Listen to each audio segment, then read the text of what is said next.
ఎట్లా అనిపిస్తుంది big boss? కొంచెం గట్టిగా, నేను ఎంత గట్టిగా మాట్లాడుతున్నా చూడు. చాలా బాగుందన్న. నీకు ఈ ఫేవరెట్ కంటెస్టెంట్ ఎవరు బిగ్ బాస్? ఎట్లా? నిఖిల్. నిఖిల్. ఎందుకు నిఖిల్కి చాలా ఫ్యాన్స్ ఉన్నట్లున్నారు, చాలా మంది నిఖిల్ నిఖిల్ అని చెప్తారు. నిఖిల్ గేమ్ మంచిగా ఆడతాడు, మంచిగా ఎంటర్టైన్ చేస్తాడు, అందరితో కలిసి ఉంటాడు. అవునా? పృథ్వీ అందరితో కలిసి ఉండడా?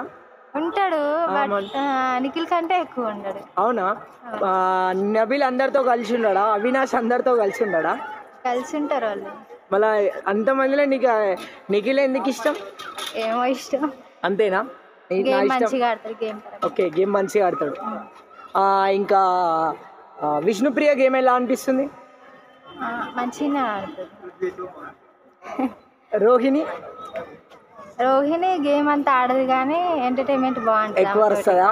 ఎక్కువ అరుస్తుంది. రోహిణి ఎక్కువ అరుస్తామంట చూడు, ఆమె అవుతుంది, నోటెడ్ చేసుకో. ఇంకా అవినాష్ గేమ్ ఎలా అనిపిస్తుంది?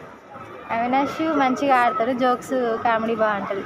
అంత చెత్త కామెడీ తీసుకొచ్చి అలా బిగ్ బాస్ లో ఆడేస్తారు అంటారు అందరు చాలా మంది. అదే నిజంగా బ్రో, కామెడీ ఉంటది. నువ్వు ఆర్టిస్ట్ కావాలనుకున్నావు, మళ్ళీ మాస్క్ కూడా తీయలేకున్నావు. నువ్వు రేపు పొద్దున ఫేస్ ఇట్లా వేసావు, కెమెరాకి ఫేస్ చేసి ఎలా మాట్లాడతావు, ఎలా డైలాగ్స్ మళ్ళా గట్లా భయపడతారా ఒక ఆర్టిస్ట్? నువ్వు కూడా బిగ్ బాస్ 9 లేక 10 లేక వెళ్ళొచ్చేమో, చెప్పలేము.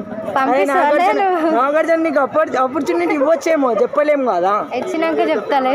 అరే నువ్వు ఇప్పుడు ధైర్యంగా లేకుంటే అప్పుడు ఎట్లా ఇస్తాడు చెప్పు? అవునా కదా? మొత్తానికి అయితే నీకు finally Bigg Boss winner top 5 లెక్క ఎవరు వస్తారు అనుకుంటున్నావు? నిఖిల్. అరే ఒక్కడేనా? 5 మంది పేర్లు చెప్పు. నిఖిల్, పృథ్వీ, నిఖిల్, అవినాష్, విష్ణుప్రియ చాలా తోపు, ఆమె కూడా రాదా? విష్ణుప్రియ, నేను చెప్పినందుకు నబిల్, ఇలా 5 మంది టాప్ 5కి వస్తారు. పృథ్వీ రాడా? వస్తాడు. చెప్పిన వాళ్ళు పృథ్వీ పేరు కూడా. సో అయితే మొత్తానికి టాప్ 5 వాళ్ళు. టాప్ 2 కంటెస్టెంట్లు ఎవరెవరు ఉంటారు? ఇద్దరు, పృథ్వీ, పృథ్వీ. టాప్ 1 ఇంకా మొత్తానికి ఫైనల్ విన్నర్ ఎవరు అంటావు చెప్పేసి? ఇంకొకటి నిఖిల్. మొత్తానికి నిఖిలే విన్నర్ అంట. సో గాయ్స్ అదన్నమాట. సరే, థ్యాంక్ యూ. బాగా కష్టపడుకుంటా, మంచిగా చెప్పినాం.